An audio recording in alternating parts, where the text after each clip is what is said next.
नमस्कार दोस्तों, स्वागत है आप सभी का हमारे इस चैनल ज्ञान इन हिंदी पर। दोस्तों, अगर आप भी अपनी लाइफ में कुछ नया सीखने की चाह रखते हैं तो इस चैनल को अभी सब्सक्राइब कर ले। 400 वर्षों बाद एक दिव्य और दुर्लभ संयोग बनने जा रहा है, क्योंकि इस दिन सभी पूर्णिमा में से सबसे बड़ी पूर्णिमा फाल्गुन पूर्णिमा पड़ने जा रही है। दोस्तों, यह पूर्णिमा होली और चंद्र ग्रहण के दिन पड़ रही है, जिस वजह से इस दिन 3 बड़े योगों का निर्माण हो रहा है, जो है धन लक्ष्मी योग, अमृत सिद्धि योग और गज केसरी योग। दोस्तों, इन 3 योगों के निर्माण की वजह से इस पूर्णिमा पर भगवान विष्णु और मां लक्ष्मी की असीम कृपा बरसने वाली है। और अगर इस दिन आप चुपचाप किसी को बिना बताए गाय को यह एक चीज खिला देते हैं तो आपकी सभी समस्याओं का हल संपूर्ण रूप से हो जाएगा। दोस्तों, 25 मार्च को पड़ने वाली पूर्णिमा सभी पूर्णिमा में सबसे बड़ी मानी जाती है, इसलिए इस दिन गाय से जुड़ा यह अचूक उपाय आपकी हर परेशानी को हल कर देगा, चाहे वह धन को लेकर हो या सेहत या संतान की प्राप्ति को लेकर। इसलिए दोस्तों, वीडियो को आखिर तक जरूर देखें। और दोस्तों, अगर आप भी अपने जीवन में भगवान श्री हरि विष्णु की कृपा पाना चाहते हैं तो इस वीडियो को लाइक करके कमेंट में जय श्री हरि, जय मां लक्ष्मी लिखना ना भूलें। दोस्तों, इस बार होलिका दहन 24 मार्च को होगा और चंद्र ग्रहण अगले दिन 25 मार्च को हो रहा है। दरअसल पूर्णिमा इस बार 24 मार्च को देर शाम शुरू हो रही है। ऐसे में अगले दिन दोपहर 12 बजे तक पूर्णिमा तिथि रहेगी और चंद्र ग्रहण भी 25 मार्च को अगले दिन पड़ रहा है। दोस्तों, यह ग्रहण भारत में नहीं दिखेगा। और इस ग्रहण के सूतक काल के बारे में बात करें तो आपको बता दें कि इस ग्रहण का सूतक काल नहीं लगेगा। और दोस्तों, इस ग्रहण का धार्मिक महत्व होने के कारण इसका पूरा प्रभाव इस दिन होगा। यह ग्रहण साल 2024 का पहला चंद्र ग्रहण 25 मार्च 2024 को सुबह 10:24 से लेकर दोपहर 3:01 तक है। इस ग्रहण की कुल अवधि 4 घंटे 36 मिनट होगी। दोस्त, गाय के अंदर सभी देवी देवताओं का निवास माना जाता है, तो आप सुबह जो पहली रोटी बनाते हैं वह अगर गाय को खिलाते हैं तो सभी देवी देवताओं का आशीर्वाद मिलता है। गाय को गुरु के साथ जोड़ा गया है, यानी गुरु ग्रह के साथ, बृहस्पति ग्रह के साथ। इसलिए नवरात्रि के दिन गाय को रोटी पर एक चुटकी हल्दी डालकर खिलाए तो सुख, संपत्ति, धन, ऐश्वर्य बढ़ता है। दोस्त, ग्रह शांत हो जाते हैं। जो लोग मानसिक रूप से परेशान, वह गाय को रोटी पर थोड़ा सा गुड़ रखकर खिलाए तो सकारात्मक ऊर्जा आती है, टेंशन खत्म हो, स्वास्थ्य अच्छा रहता है। और अगर आपको लगता है कि आपके सभी ग्रह खराब, तो ऐसे में गाय को पहली रोटी रोज खिलाएं। सभी ग्रह धीरे धीरे हो शुभ हो जाएं। कभी कभी जीवन में लंबे समय से कोई शुभ मंगलकारी नहीं हो रहे होते हैं, तब ऐसे में आप गाय को रोटी खिलाएं। गाय के मस्तक को छूकर अपनी मन्नत कहे प्रणाम करें। पैर छुए तो आपकी इच्छा जरूर पूरी होगी। हमारे प्राचीन धर्म ग्रंथों में गाय को एक अत्यंत महत्वपूर्ण और पवित्र पशु माना जाता है। शास्त्रों में गाय को माता कहा गया है और समस्त देवी देवता इनका पूजन करते हैं। गौ माता के शरीर में 33 कोटि देवी देवताओं का निवास होता है। गाय एक अत्यंत पवित्र, निर्मल, शांत, निष्पाप जीव है। ऋग्वेद में इसे संसार का पालन पोषण करने वाली कामधेनु माता कहा गया है। इसके दर्शन मात्र से मनुष्य के हजारों पाप नष्ट हो जाते हैं। इसीलिए कभी इस निष्पाप गौ माता पर अत्याचार नहीं करना चाहिए। गाय को कभी मारना नहीं चाहिए और कभी उन्हें कष्ट नहीं देना चाहिए। गाय को मारना शास्त्रों में सबसे बड़ा पाप माना गया है। दोस्तों, भगवान श्री कृष्ण को गायों से विशेष लगाव था। उन्हें गौ माता बहुत अधिक प्रिय थी। श्री कृष्ण के अनुसार गायों की सेवा करना ही सर्वश्रेष्ठ धर्म है। इससे बड़ा पुण्य का कार्य संसार में दूसरा कोई नहीं। कलयुग की भविष्यवाणी करते हुए भगवान श्री कृष्ण कहते हैं कि कलयुग में जब धर्म का लोप हो जाएगा तब मनुष्य गाय की सेवा नहीं करेंगे। मनुष्य केवल दूध के लिए ही गाय को पालेगा। दूध के लिए वह गाय को बहुत कष्ट देगा, जिसके परिणाम स्वरूप कलयुग में पाप और अधम उसके चरम पर होगा। कलयुग के का लक्षण बताते हुए श्री कृष्ण कहते हैं, जब संसार से गायें समाप्त हो जाएंगी तब कलयुग का अंत होगा। जो मनुष्य कलयुग में भी गाय की निस्वार्थ भाव से सेवा करेगा वह सुख समृद्धि प्राप्त करेगा। जो स्त्री रसोई में बनी पहली रोटी गौमाता को खिलाएगी वह सदा सुहागिन और सौभाग्यशाली रहेगी।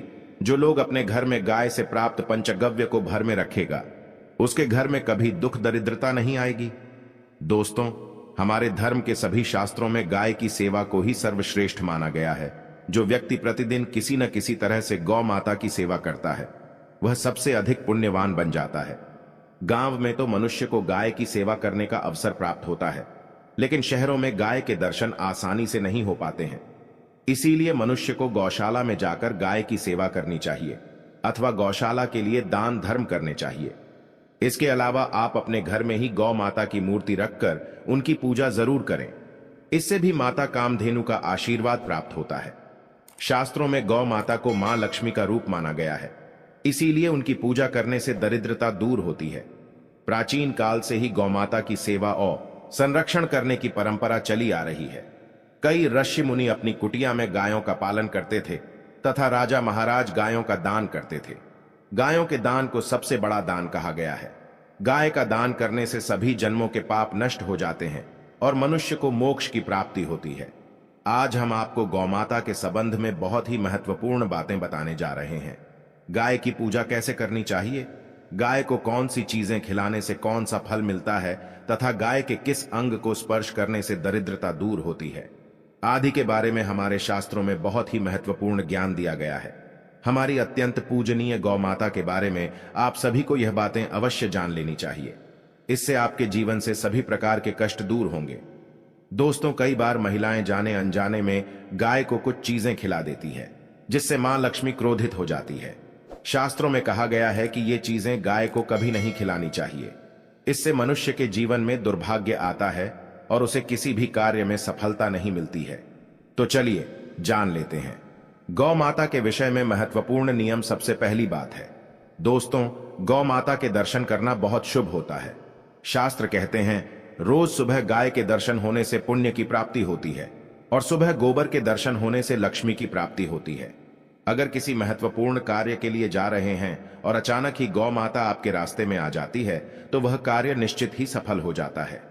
किसी भी यात्रा पर निकलते समय अगर गौ माता के दर्शन हो जाएं तो वह यात्रा सुखपूर्वक पूर्ण हो जाती है, इसमें संशय नहीं है। ज्योतिष शास्त्र के अनुसार कुंडली में यदि पितृ दोष होता है तो अन्य उपायों के साथ साथ गौ माता को प्रतिदिन रोटी और घास खिलाने से लाभ होता है और पितृ दोष से मुक्ति मिलती है।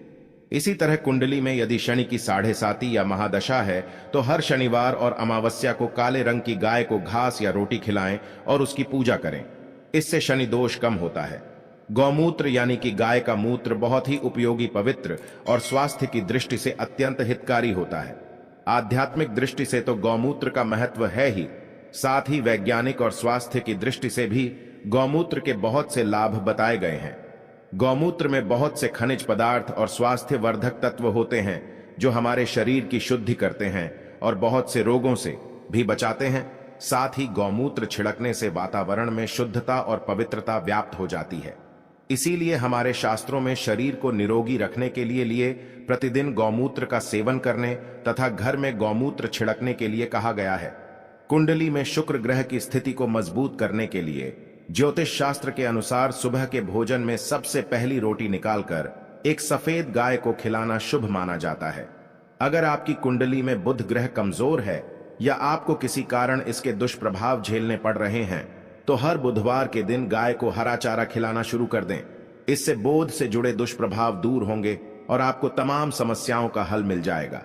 अगर कुंडली में मंगल दोष है जिसके कारण आपके जीवन में कई तरह की परेशानियां हैं तो लाल रंग की गाय की सेवा करें। मंगलवार के दिन गाय का पूजन करें और उसे गुड़ और चने आदि खिलाएं। बृहस्पति ग्रह को जीवन के सभी मांगलिक कार्यों का कारक माना जाता है। ऐसे में अगर किसी व्यक्ति के जीवन में विवाह आदि मांगलिक कार्यों में विघ्न निर्माण हो रहे हैं तो उन लोगों को कुंडली में बृहस्पति ग्रह की स्थिति को मजबूत करने के लिए रोटी पर गुड़ और चने रखकर गाय को खिला देना चाहिए। इससे आपको शुभ परिणाम प्राप्त होते हैं। अगर घर में अशांत दी है, लड़ाई झगड़े होते रहते हैं तो घर में सुख शांति बनाए रखने के लिए घर के अंदर गाय के गोबर से बने उपले को जलाना चाहिए और उसका धुआं संपूर्ण घर में फैलाना चाहिए। इससे घर की नकारात्मक ऊर्जा नष्ट होती है और सकारात्मक ऊर्जा में वृद्धि होती है। गाय के दूध, दही, घी, गोबर और गौमूत्र से बनने वाले मिश्रण को पंचगव्य कहते हैं।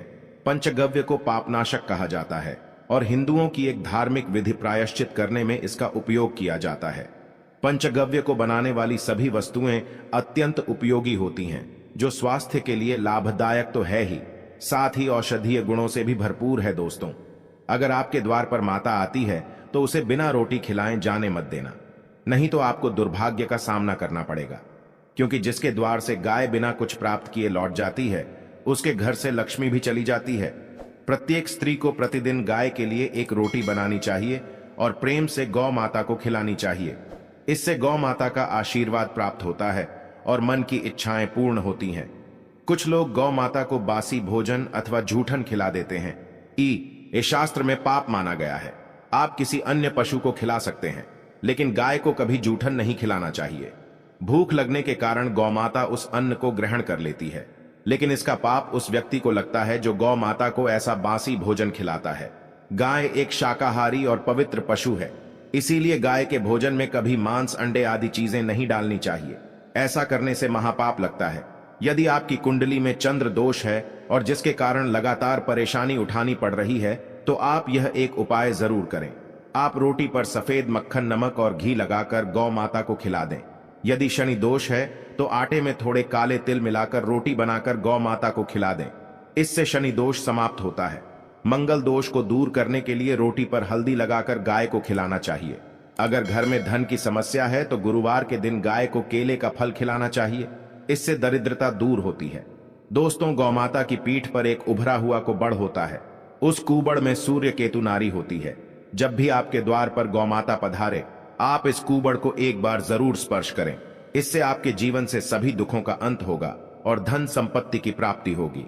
शास्त्रों में कहा गया है, जो मनुष्य तन मन धन से गौ माता की सेवा करता है, वह मृत्यु के बाद वैतरणी नदी को गौ माता की पूंछ पकड़कर पार कर लेता है। उसकी अकाल मृत्यु नहीं होती है और उसे मोक्ष की प्राप्ति होती है। जिस व्यक्ति के भाग्य की रेखा सोई हुई है, अगर वह व्यक्ति अपनी हथेली पर रखकर गौ माता की जेब से जताता आता है, तो उसकी सोई हुई भाग्य रेखा खुल जाती है और उसका दुर्भाग्य सौभाग्य में परिवर्तित हो जाए आता है। तो दोस्तों, इस प्रकार से आप सभी गौ माता की सेवा जरूर करें। उम्मीद है आपको यह जानकारी अच्छी लगी होगी। वीडियो को लाइक